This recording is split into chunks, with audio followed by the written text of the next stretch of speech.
নমস্কাৰ বন্ধুসকল, বিচিবি আসাম পৰিয়ালৰ ফালৰ পৰা আপোনালোকক দীপাৱলীৰ শুভেচ্ছা আৰু অভিনন্দন।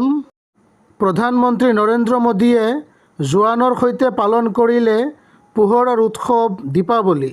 মাননীয় প্ৰধানমন্ত্ৰী ডাঙৰীয়াই ভাৰত পাক জলসীমাত BSFৰ জোৱানসকলক উৎসাহ প্ৰদান কৰে। পেট্ৰলিং ব'টত উঠি BSFৰ জোৱানসকলক সাক্ষাতৰ বাবে উপস্থিত হয় মোদী।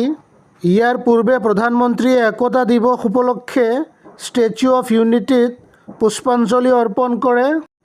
পোহৰৰ উৎসৱ দীপাৱলী উদযাপনৰ বাবে গুজৰাটৰ কচ্ছৰ লাকি নালাত উপস্থিত হয় প্ৰধানমন্ত্ৰী নৰেন্দ্ৰ মোদী। এই স্থান কচ্ছৰ কোটেশ্বৰৰ সমীপত। তাত আছে বৰ্ডাৰ ছিকিউৰিটি ফ'ৰ্চৰ পোষ্ট। উল্লেখ্য যে কোটেশ্বৰ ভাৰতীয় মানচিত্ৰৰ আটাইতকৈ পশ্চিম বিন্দুত অৱস্থিত। প্ৰধানমন্ত্ৰী মোদী ডাঙৰীয়াই সেনাৰ পোছাক আৰু টুপি পিন্ধি পেট্ৰলিং নাৱত উঠি জোৱানসকলৰ সৈতে দীপাৱলী উদযাপন কৰিবলৈ উপস্থিত হয়। প্ৰধানমন্ত্ৰী নৰেন্দ্ৰ মোদীয়ে পেট্ৰলিং নাৱত জোৱানসকলক সাক্ষাৎ কৰে, জোৱানসকলক উৎসাহ প্ৰদান কৰে। লগতে তেওঁ জোৱানসকলক মিঠাই খুৱাই দীপাৱলী উদযাপন কৰে। জোৱানসকলক সাক্ষাৎ কৰাৰ আনন্দ প্ৰধানমন্ত্ৰীগৰাকীৰ মুখত পৰিস্ফুট হয়।